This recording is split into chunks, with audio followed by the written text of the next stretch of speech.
Так, қыздар эфирге қосылып алыңыздар.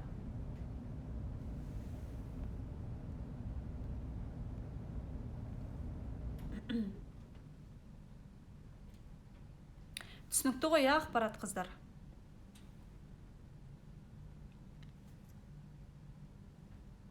Негізі ақшаға байланысты қыздар, осы техникалардан асқан техника жоқ, және осы қазір мен айтып жатқан техникалар, олар 100% жұмыс жасайтын техникаларда.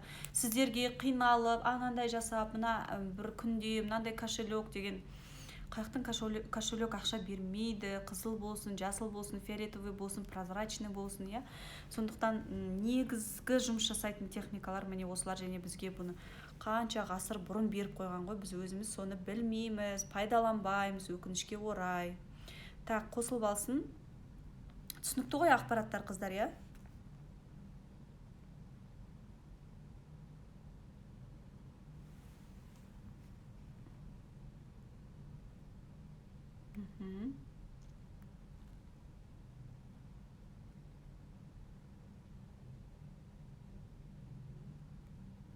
Машалла, я қыздар, қуаныштымын сіздерге осы білімдер пайдалы болса. Әлі біраз нелеріміз бар, маңызды ақпараттарымыз. Шынымен ақша, ризық деген дүниелер өте ауқымды дүние ғой. Үй алу техникасы деген осы бір мода да, кез келген жаңағы психологтың несін естесең, үй алудың техникасын айтыңызшы дейді. Ең бірінші жаңа айтып өткендей, сіз қолыңыздағы қазір бар нәрсеге шүкір етесіз, Алладан сұрайсыз, садақа бересіз, иә?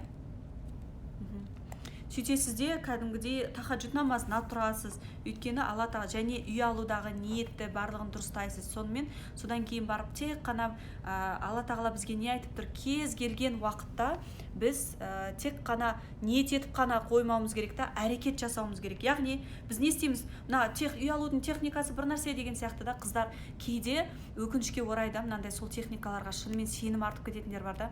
Кейде айтуларыңыз мүмкін да, кейбіреуіңіз, ой, мен осы пәленшенің міне осыларға жазып жатады ғой, сіздің осында үй алу техникаңызды істеп мен үй алдым деген сияқты айтып жатады ғой деп, иә.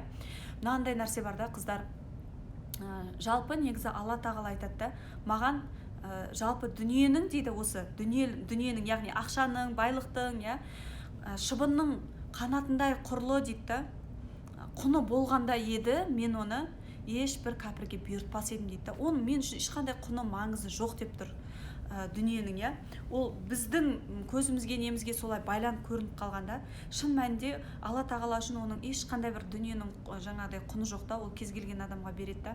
Бірақ та мынандай нәрсе бар да, ол кез келген нәрсе сынақ. Мысалға, сіз кез келген нәрсе дұрыс, адал, ризық тек қана жаңағыдай еңбекпен емес, және Алла тағаладан сұралған ризық. Ең бірінші ризықтың адалдығының бірінші шарты ол Алладан сұралған болу керек та. Алладан кәдімгідей ниет етілген, Алладан сұрап алған ризық болу керек та. Қызыл кошелек, жасыл нәски, немесе жаңағыдай бір нәрсе, тағы басқа қандай не бар, неше түрлі бар, иә. Сондай нәрселерде, немесе фин-код бір нәрсе дегеннен емес. Ең бірінші ризықтың адал болуының бірінші алғы шарты ол Алладан сұралған болу керек. Екінші нәрсе не? Кейде не себепті адамдар айтады да, мә, сол техниканы істеп едім, іске асып кеттім, мен үй алып кеттім деген сияқты да. Үй алдыңыз, бірақ ол үй сізге берекелі бола ма, немесе сіздің жаңағыдай тек қана қиындықтар, бақытсыздықтарды бастан кешіретін үй бола ма, ол білмейсіз да. Алла тағала қандай, өзі Алла тағала арқылы сұралмаған, Алла берді маған емес, сол маған үй алу техникасы берді сол үйді деп айтып, қандай бақытсыздықтарға жол ашып қоюымыз мүмкін екенін біз білмейміз да. Біз Алладан емес, басқа нәрселерден сұрап алған, жаңа шайтан араласқан, иә, шын мәнінде ол нәрседе олар қалай жұмыс жасайды, қыздар, ондай техникаларда? Иә, кейде олар жұмыс жасап кетеді, бірақ қалай? Яғни шайтан лағнетулланың адамдарды азғыруда, ол жаңағыдай бізге жау болуында, иә, жалпы жерге түсуінде, біздің жалпы сынақ әлемге түсуімізге не себеп болды? Шайтанның адамға жаңағыдай не істемей, сәжде етпеймін, мен адамға ешқандай құрмет көрсетпеймін деп тәкаппарлық танытып қырсыққаннан пайда болды, иә. Біз онымен жерге жау болып түстік. Сол кезде Алла тағалаға ол уәде берді ғой, қиямет күнінде мен сенің жаңағыдай барынша көбірек құлдарыңды өзімен бірге тозаққа алып кетем деді, иә. Сол кезде Алла тағала не деп айтты? алладан сұрады да, ол маған осындай қабілеттер бер, қияметке дейін маған сондай мұрсат бер, мен сенің жаңағыдай құлдарыңды солай азғырам, өзімен бірге көпшілігін алып кетем, бірақ сенің шынайы иман келтірген құлдарыма менің шамам жетпейді деп сол кезде мойындап қойды да. Сосын Алла тағала айтты, сен қанша оларды азғырсаң да, қанша сен оларды жамандыққа итермелесең де, олар тәубе еткен сайын, олар кешірім сұраған сайын, мен оларды кешіре берем, мен оларды кешірген жақсы көремін деді да. Ал енді осы жерде, яғни кәдімгідей қияметтегі бүкіл жаңағы шайтан лағнетулланың миссиясы не? Ол адамдарды азғыру, адамдарды жаңағыдай не істеу, Алладан басқа нәрседен көмек сұрату да бізден ше. Яғни біз адам Алладан басқа нәрседен көмек сұрайтын болсақ, автоматически біз тура жолдан таямыз да, Алланың панасынан, Алланың мейірімінен махрұм қалып қаламыз. Біз біреуді алдап қоюымыз мүмкін, біреуге өтірік айтып қоюымыз мүмкін, біреуден кішкене ақша жеп қоюымыз мүмкін. Бір нәрсе, енді біз пенде болғаннан кейін күнә жасап қоюымыз мүмкін да, қыздар. Бірақ та біз негізгі жаңағыдай Алладан емес, Алладан емес басқа нәрседен сұрайтын болсақ, біз уже өзімізге үлкен қиянат жасаймыз да, біз Алланың мейірім несінен махрұм қалып қаламыз. Осы кезде Алла тағала айтады екен да, сен менен басқа бір нәрседен сұрайтын болсаң, мен сол пенделерімді соған тапсырып қоямын дейді да. Мысалы, сіз Алладан үміт күтіп, Алладан сұрамайсыз, басқа мына заттан, жаңа кошелектан үміт етіп, осы кошелек маған ақша береді деп үміт арттыңыз ба? Алла тағала айтып тұр да, мен сені сол кошелекқа жаңағыдай болды тастап қоям, сен соған табыстап қоям дейді да. Ол тіпті өзін өзі қорғай алмайтын, сен отқа жағып жіберсең жанып кететін кошелек сені қалай қорғасын? Бұл дүниеде де, ана дүниеде де.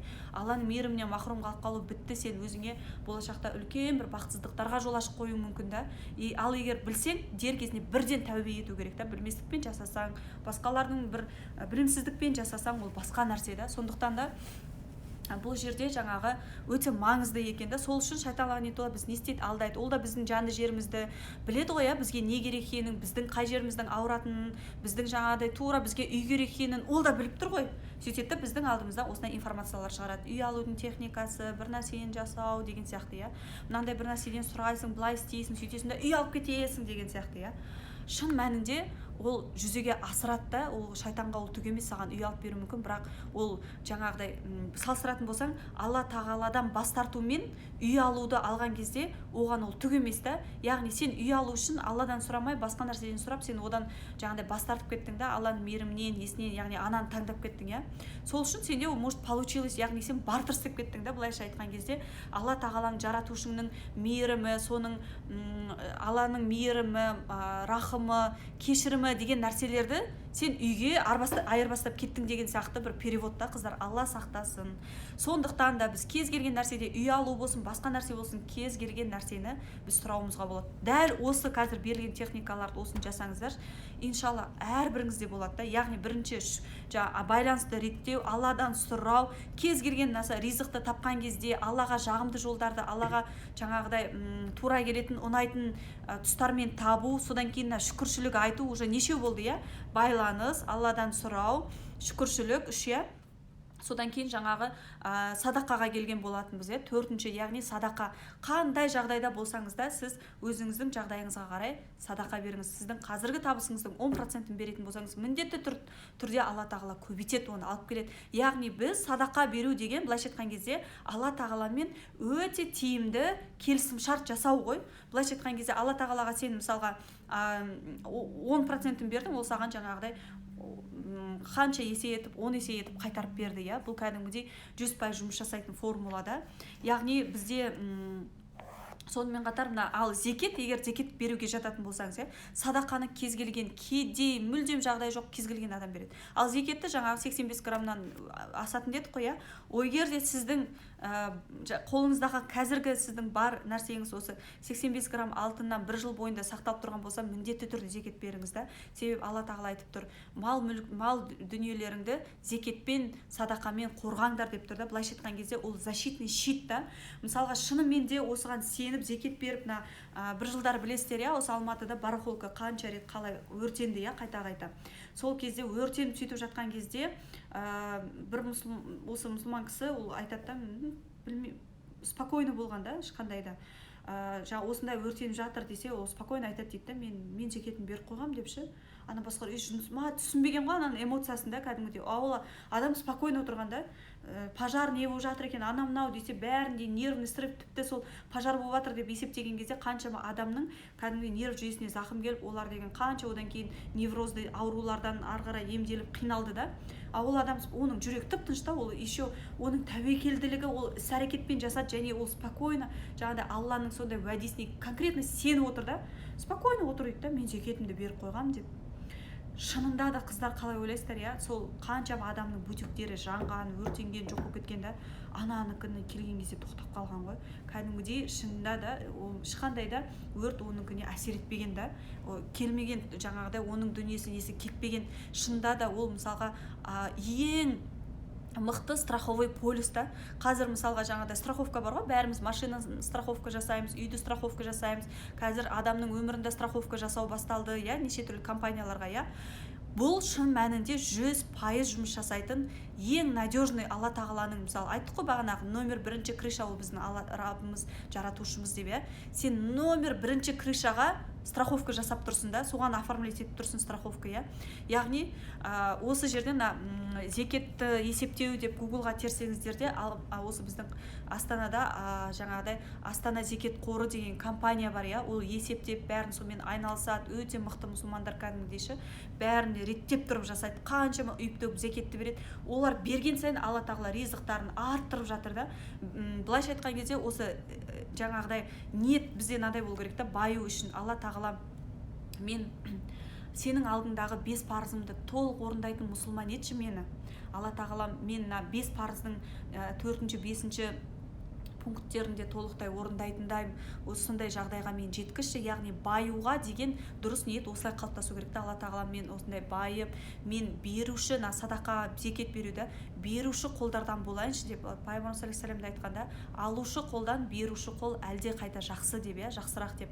Сондықтан Аллахым, маған сондай ризықтарымды көбейтші, менің байлығымды арттыршы, мені беруші қолдардан етші деп сұрауымыз керек та. Сонда Алла тағала біздің, ол да бір Алла тағаламен жасаған бір келісім сияқты да.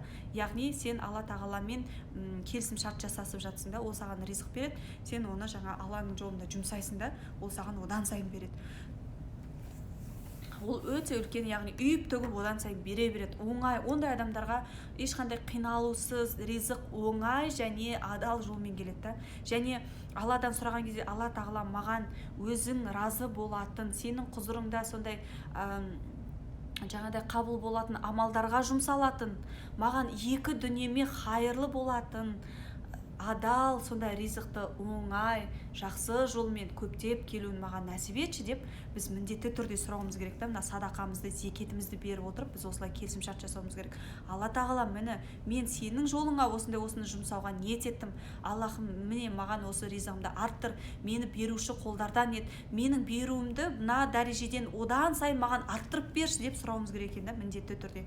Сонда біз кәдімгідей ол біздің осы баюдың, ризығымыздың көбеюінің, мен қаншама адамдарды білем, осы формула арқылы кәдімгідей жетістікке жетіп байыған, ризықтары керемет артқан да. Олар жаңағыдай, оларға ризық келген сайын олар оңай, яғни ол жерде бір шетінен психологияда не деп айтады, нет зацепки на деньги, на благое дейді да, благосостояние. Яғни ол адамдар оларға келген ризықты оңай бере алады да басқаларға. Туған туысқа береді, анаған үй алып береді, мынаған көмектеседі, мынаған не істейді, анаған бір нәрсе береді, мына жаққа мешіт салады, мына жаққа бір нәрсе істейді, мұқтаж адамдарға көмектеседі. Яғни келіп жатқан ризықпен олар оңай қоштаса алады да, өйткені жүректерінде тұрған жоқ. Ал ондай кезде, зацепка болмаған кезде Алла тағала бізге бере береді. Яғни Алла тағалада қорқыныш жоқ та, мен бірінші орынға мен емес, жаратушы емес, ақша шығып кетеді ғой деп жаңағыдай ондай күмән жоқ та пендесіне деген. Егер де біздің жүрегімізге кіре бастаса, Алла тағала бізге оны сарт етіп тоқтатып қою мүмкін, немесе бермеуі мүмкін. Өйткені біздің миымыз, жүрегіміз дайын емес та бізге үлкен ризықтарға. Өйткені ақша жүрегімізге кіріп, тәкаппарлығымыз өсіп, нәпсіміз деген семіріп, басқа бізге жаңағыдай зиян істерге кетіп қалуымыз мүмкін да. Біз осылай рухани деңгейімізді көтеріп, өзімізді әбден дамытқан кезде, біз не істейді, жүрегіміз бәрі дұрыс дайын болған кезде Алла тағала бізге ризықты бере береді екен, қыздар. Сондықтан да сіздерде бізде осындай зацепка болмау керек та. Біз оңай дүниелік іспен оңай қоштасуымыз керек. жаңағы сыйлық болсын, туған туысқан болсын, иә, сондай нәрселерге.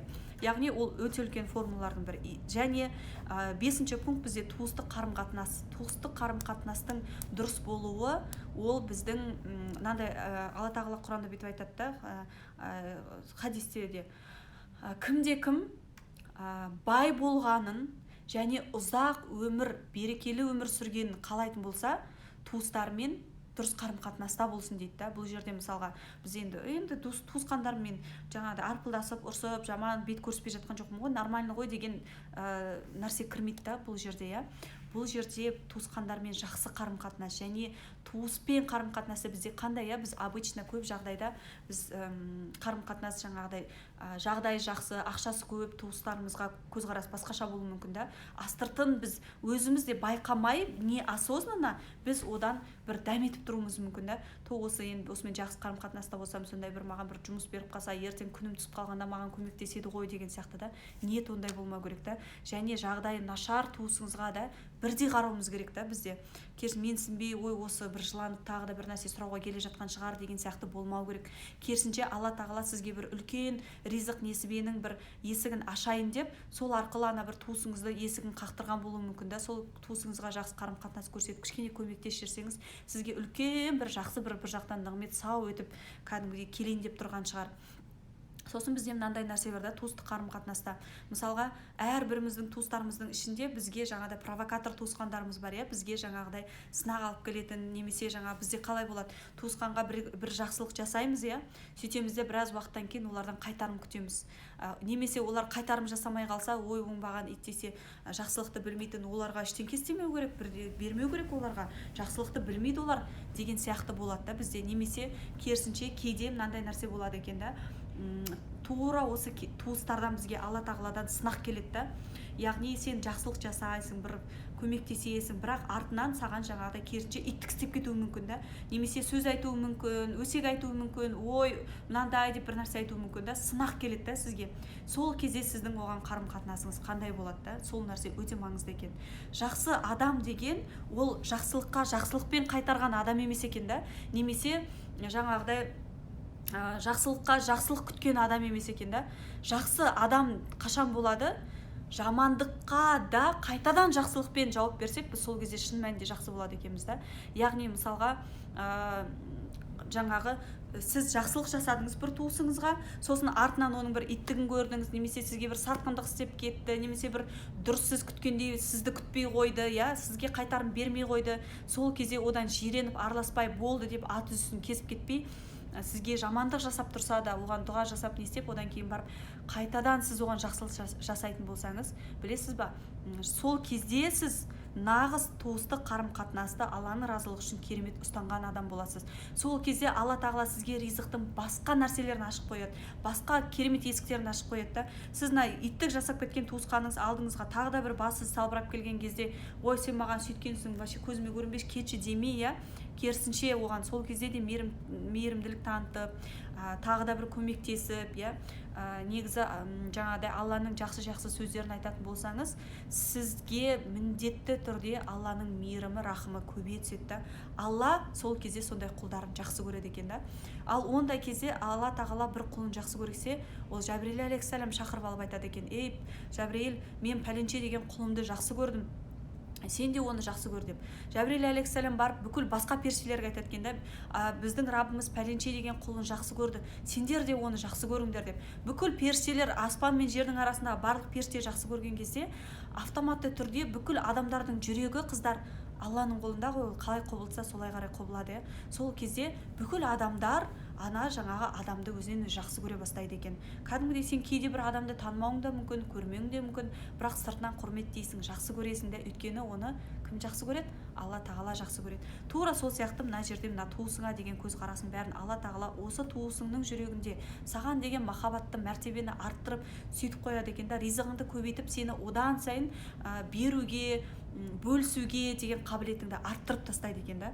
осы нәрсені біз міндетті түрде өзімізге қарауымыз керек та, туысқандық байланысты. Бұл тіпті менің өзіме ескерту да. Қым қуыт тіршілікте қазіргі өте уақыт тез өтетін күндерде біз шынымен ұмытамыз да. Енді сосын жаңағыдай ақталамыз, ой қазір деген сондай заман, әркімнің өзінің шаруасымен біреудің біреуге өкпелейтін заманы емес қой, әркім өзінің шаруасымен ғой деген сияқты. Бірақ әрқайсымызда туысқандар, жаңағыдай әулет, шаңырақ деген сияқты чаттар бар.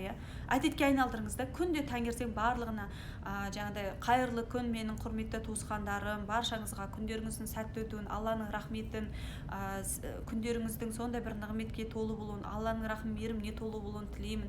Әрбіріңізге осындай денсаулық, барлықтарыңызды жақсы көремін шынымен осындай деп, немесе кейде біреуі жаңағыдай қуанышымен басқасымен бөлісіп жіберіп жатады, соны деп қарай салмай міндетті түрде жақсы тілегіңізді жазып, сөйтіп соның өзі кәдімгі байланыста, кәдімгідей ше. Сіз бір қуанышын елемей өткізіп жіберген кезде, ол мынау мен үшін бір шын жүрекпен қуанбайды екен ғой деген сияқты болып қалуы мүмкін да.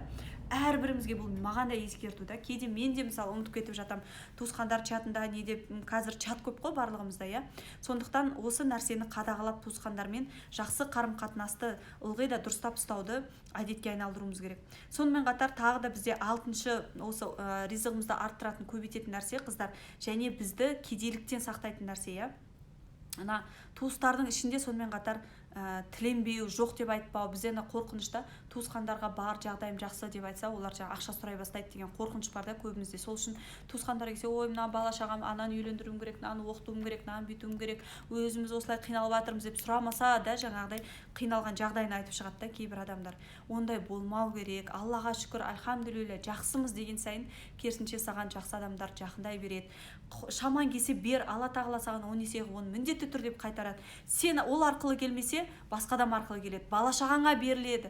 Бала шағаңның бір жолы ашылып кетуі мүмкін да, сол арқылы. Ол кәдімгідей шынында да жұмыс істейтін нәрсе да. Сондықтан адамнан тіленген немесе бар, осылай қиналып тұрмыз, осылай бересің ба бір нәрсе деп емес, Алладан ғана сұрай берсек, біз дұғамызды жасап, осы бүкіл мына техникалардың, осылардың барлығын жасайтын болсақ, бізге Алла тағала өзі жібереді, бізге көмектесетін адамды себепші қылып та.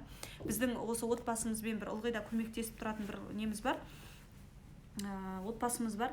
Соған кейде айтамыз да, жаңағыдай қыздары сондай қари, керемет не айтамыз да, сон бір қиналып не болып жатса хабарласыңыз, ұялмаңыз десек, сол кезде айтты да, жоқ, мен ешкімге ешқашан хабарласып, мен адамнан сұрамаймын, мен Алладан ғана сұраймын, Алла тағала өзінің сүйікті құлдарын жібереді дейді да. Сол кезде қандай риза болдым да, қандай шүкіршілік, қандай Аллаға деген тәуекелшілік, ондай адамға одан сайын бергім келіп тұрады да, өзің ақ сұрамаса да, өзің қайта-қайта жағдайын сұрап, оның сөзі, мен Алладан сұраймын, Алла сүйікті құлдарын өзі жібереді деген сияқты, Алланың сүйікті құлы болғың келіп, қайта-қайта оған уже өзің хабарласып, өзің бергің келіп тұрады да. Ал енді сол тұрып, қайта-қайта хабарласып маған беріңіздерші десе, сен не істейсің? Ана адамнан безіп кетесің, вообще маған хабарласпашы деп мүлдем көмектеспей қоюың мүмкін да. Осы мысалға дәлел да сол нәрсеге. Яғни мына нәрсе есте сақтаңыздар да, адамнан тіленген адамға Алла тағала кедейліктің 70 түрлі есігін ашып қояды деген. Сол үшін ешқашан да біз басқа адамдардан тіленбеуіміз керек. Сонымен қатар мына уақиға деген сүре бар, уақиға деп айтылады. Сол сүрені күнде жатарда оқып жатқан адамға жаңағыдай кедейлік қорқыныш болмайды дейді да, яғни ол адам кедейліктен жаңағыдай сақтанған болады дейді. Осы сүрені кәдімгідей тауып, оқып, негізі шамаларыңыз келсе, кәдімгідей тәжвидпен, ережесімен, нақышына келтіріп оқуға тырысыңыздар да, тыңдаңыздар, сол өзінің махражымен оқуға тырысыңыздар да. Егер болмаса жаңағыдай қазақша транскрипциясы бар, содан бастап күнде жатарда әдетке айналдырып не деп жататын болсаңыздар, иншалла ол да өте үлкен көмектесетін керемет нәрсе. Сонымен қатар жетімнің басынан сипау деген нәрсе бар да бізде. Ол да бір керемет техника. Өйткені Алла тағала айтып тұр да, жетімнің басынан сипасаң, соның сенің қолың тиген әр тал шашқа не дейді?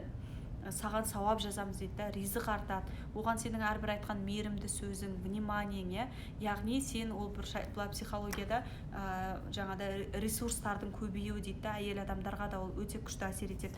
Сондықтан да жетімді асырап алу, шамаңыз келсе, сіздің жаңағыдай кішкентай жаңағыдай перзент деген шақалақтардың үйі бар ғой, сол жерден ешқандай кедейліктен неден қорықпай, керісінше керісінше сол сіздің отбасыңызға келген бала, сол асырап алған баланың несібесін Алла тағала өте керемет көп қылып қоюы мүмкін да.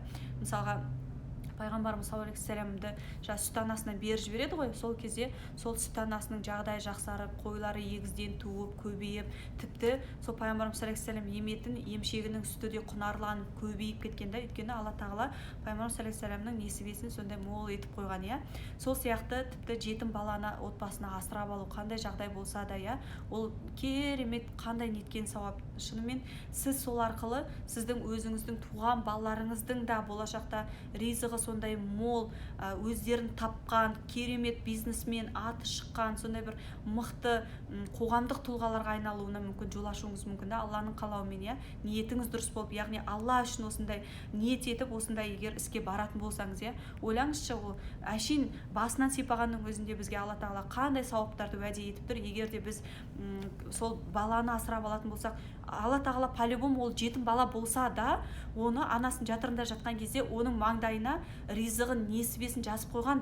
Ол сіздің отбасыңызға келген кезде сізге Алла тағала қосымша бір ризықтарды қайта сол баланың несібесімен сіздің отбасыңыздың жалпы ризықтарыңыз өсіп кетуі мүмкін да. Және әшейін басын сипағанға қандай сауап бізде, ауыл баланы асырап, жеткізіп, күн сайын құшақтап, мейірім бергенге ол қандай керемет нәрсе, иә. Сондықтан бұл да өте мықты техникалардың бірі екен. Сонымен қатар бізде мына байлыққа, ризыққа кенелудің ең бір жолы ол сауда жасау, иә. Саудада жаңағыдай 10 ризықтың жаңағыдай 9-ы берекеті саудада деген, иә. Пайғамбарымыз саллаллаху алейхи вассалам да өмір бойы саудамен айналысқан. Сондықтан да Алла разылығы үшін деп ешқандай да Алланың әдептерінен, Алланың тәртібінен ауытқымай, адал түрде сауда жасау, ниетін жасау, дұғаны оқу, осы нәрсенің бәрін сақтап отыру бізге үлкен берекет әкеледі да. Жаңағыдай зекетімізді беріп отыру, садақамызды беріп отыру, дұғамызды жасап отыру, ниетімізді дұрыстап отыру арқылы сауда істеуде. Яғни біздің көп жағдайда ол сауда, бәрі сауда. Сіз тіпті біреудің қолында жалдамалы жұмыс жасап жатсаңыз да ол сауда. Өйткені сіз не істеп жатсыз? Өзіңіздің қабілетіңізді сатып жатсыз және уақытыңызды сатып жатырсыз, иә. Яғни ол да сауда болып саналады да. Және ниет етіп күн сайын біз Алла разылығы үшін деп үйден шыққан кезде Алла тағалам өзің разылығың үшін бала шағама осындай ризық табу үшін, адал ризық табуға маған жәрдем бер Аллахым, өзің мені дұрыста, өзің мені жетеле деп дұға жасап шығатын болса, айтады да, бала шағасына ризық табу үшін үйден шыққан адамның біз бүкіл несін, жолын ашып қоямыз, және оны кәдімгідей құлшылықта Алланың жолында күреске шыққанмен бірдей сауап жазып қоямыз ол адамға, дейді да. Қандай, яғни біз ойламауымыз керек та, бізде Аллаға құлшылық бір нәрсе десе, біз тек қана жай намазда жатуды ойлаймыз да. Шын мәнінде Аллаға құлшылық әр нәрседе. Яғни үйден таңертең күйеулеріңізге де айтып отыру керек та, әйел адамдар әсіресе, иә. Жаным, мені үйден шығып баратқан кезде осылай дұға жасап шық, сонда деп, иә. Сол кезде күйеулеріңіз де тіпті оған нәрсе оны айтқан сіз де, иә, не істейсіз? Алланың жолында кәдімгідей күресіп жүрген адаммен бірдей сауапқа кенелесіз да. Өте үлкен нәрсе, шынында да берекені арттыратын керемет нәрсе болды. Сонымен қатар әр істе, кез келген шешімде Алламен кеңесіп отыру, әрбір ісімізге Алланы араластырып отыру. Қалай ойлаймыз, ойбай, қалай Алланы араластырған ес, Алламен қалай ақылдасамыз, біз оны көрмейміз не деген сияқты ақылдаса алады екенбіз. Яғни бұл истихара арқылы кез келген бір шешімді қабылдайтын кезде, істі бастайтын кезде, бизнесті бастайтын кезде, бизнеске байланысты шешім қабылдайтын кезде, партнер табатын кезде, иә, өзіңіздің ісіңізді кез келген нәрсені бастайтын кезде истихара деген намазды оқу. Яғни истихара деген дұға бар. Бірінші ниет етесіз, Алла тағала өзінің разылығы үшін осы истихара намазын оқуға ниет еттім. Содан кейін барып жаңағыдай өзінің дұғасы бар, сол жерде айтылады. Алла тағала, сосын өзіңіздің сол бизнесіңіз, мысалға да бір істі Алла тағала мен осындай мына сауданы бастау, осы істі айналысқалы жатырмын. Аллахым, егер де осы іс менің осы дүниемде және ақыретімде маған қайырлы болатын болса, маған сол нәрсені қайырлы жолмен бұйыртшы, өзің маған жеңілдетші соны. Егер де ақыретімде, осы дүниемде бұл нәрсе маған қайырлы болмаса, мені ол нәрседен қайырлы жолмен өзің алыстатшы деп, иә. Яғни не істейсіз? Ең бірінші Алламен кеңесесіз, иә, Аллаға жаңағыдай ақылдасып осы араластырасыз, истихара намазын оқисыз. Содан кейін барып міндетті түрде өзіңіз жаңағыдай сыйлайтын, енді әркімнің өзіне бір авторитет санайтын адамдар болады ғой. сол адамдармен кеңесесіз, ақылдасып пішкен тон келте болмас деген қазақта да бар, иә. Сол сияқты сосын екінші амал, яғни біз бірінші не істедік, истихараны оқыдық, Аллаға жаңағыдай сұрадық, иә. Екінші, адамдармен ақылдасамыз да, үшінші, Аллаға тәуекел етіп уже іс-әрекетті жасаймыз. Іс-әрекетті жасағаннан кейін нәтижесін Аллаға тапсырамыз. Бітті. Нәтижесі Аллаға тапсырдық. Алла тағала қалай шешеді, солай болады. Яғни қандай нәтиже болса да, егер де сіздің ісіңіз осылай басталса, иә, осы истихарамен басталса, нәтижесі қандай болған күнде де сіз біліңіз да, ол хайырлы сіз үшін. Тіпті ол нәрсе болмай қалса да, ол сіз үшін хайырлы демек. Яғни бұл не? Бізге жүректің тыныштығын береді. Бізде жаңа психологияда айтылады да, сен өткеніңе өкінбеу деген нәрсе, иә, чувство вины болмау деген нәрсе, да. Яғни айтады да, сенің өткен өміріңде қабылдаған бір шешімдерің не өкінудің қажет жоқ, сол моментте, сол кезде ол ең дұрыс шешім болды дейді да.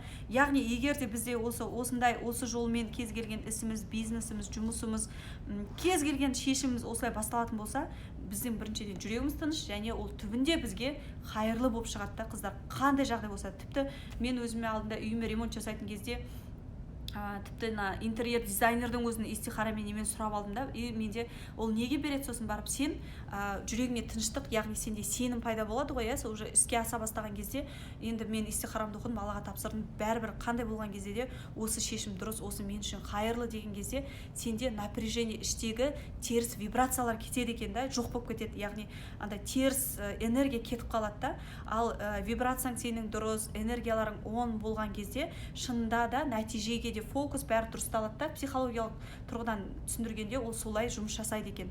Өте маңызды нәрсе да. Сонымен қатар қыздар, бізде тағы да мынандай нәрсе бар да. Егер де ризығыңыз азайып, берекеңіз болмай, ісіңіз алға баспай кететін болса, сіз қараңыз да, таңғы ұйқы.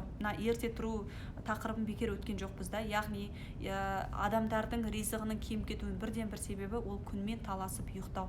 Таңғы уақытта береке бар, таңғы уақытта біздің ризығымыз беріледі. Сол кезде біз таңертеңгілік уақыттан түске дейін жасаған істерімізде береке болады да. Сондықтан да ризығымыз артқанын қаласақ, біз байғанды қаласақ, ең бірінші осы таңғы ұйқыны реттеуіміз керек та. Осы уақытты берекелі пайдалануымыз керек. Магия утро, жетістікке жетудің ең алғашқы кілттері осы ерте тұру сабағында мен сіздерге тәптіштеп жақсылап түсіндірген болатынмын. Яғни осы біз таңғы ұйқыны, күнмен таласып ұйықтамауды бірінші әдетке айналдыруымыз керек. Яғни сонымен қатар бізде ылғи да Алламен байланыста жүріп сұрап жүру, иә. Алла тағаланың көркем есімдері бар, 99 есімі бар. Соның ішінде жаңағыдай байытушы, беруші, ризық беруші деген есімдер бар. Ар-Розақ деген ат, Әл-Муғни деген есімдер бар, иә. Күн сайын сіз электронды тәсбихпен жүріп, сол Әл-Муғни деген есімді, қарызыңыз болса, иә, жаңағыдай Алла тағала мені өзіңнен басқа ешкімге мұқтаж етпеші деген дұғаны көбірек жасап, осы Алланың есімдерін айтып, бәрін жасайтын болсақ, және ары қарай біз өзімізге жоспар жасап, иә, план жасап, мен мынаны жасаймын, мына әрекетті жасаймын, мынаны істеймін деп, мыналардың бәрін реттеп, содан кейін өзімізге жоспар жасайтын болсақ, иншалла біз міндетті түрде өзіміздің мақсатымызға, мүддемізге, өзіміздің қалаған байлықтың жаңағы нәтижесіне біз жетеміз міндетті түрде. Өйткені Алла тағала бізді шектеген жоқ, біз өзімізді өзіміз ғана шектейміз, иә. Алла тағала керісінше біздің бай болғанымыз, беруші қолдардан болғанымызды, 5 парызымызды түгелдей орындайтын мұсылмандар болғанымызды қалайды. Сондықтан да қыздар, ешқандай қорқынышсыз, ең бірінші жаңағыдай Алламен осы қарым-қатынастың бәрін дұрыстап, бай болу, бай адам деген образды миымызда, санамызда реттеп, жаңағы жоғарыда айтып өткен нәрселердің барлығын ретімен жақсылап тұрып жасап, тәуекел етіп, Алла тағала ниетімізді дұрыстап, ризықтарға ашуымыз керек. Ал әйел ретінде қыздар, біз күйеуімізге ылғида ескертіп айтып отыруымыз керек. Ал жаным, сол қандай тапсаң да адал жолмен, андай жолмен табайық, дұғасын жасап, реттеп. Сосын қыздар, бізде қандай нәрсе бар, иә? Бізде ылғида, ой, мен үйдемін, декретте отырмын, ақша таппаймын, күйеуімнен сұрауға ұялам, жаңағыдай өзімді арам тамақ сезінем деген сияқты нәрселер болады да. Егер де сіз дәл қазір осындай сезімде, осындай күйде жүрсеңіз, мүлдем алып тастаңыз да. Керісінше үйде отырған әйел ол ризықтың үлкен бастауы да. Керісінше жаңағыдай сіздің ризығыңызды күйеуіңіз арқылы беріп тұр да. Ол кезде мен ештеңке таппай арам тамақ болып отырмын деген ой болмау керек.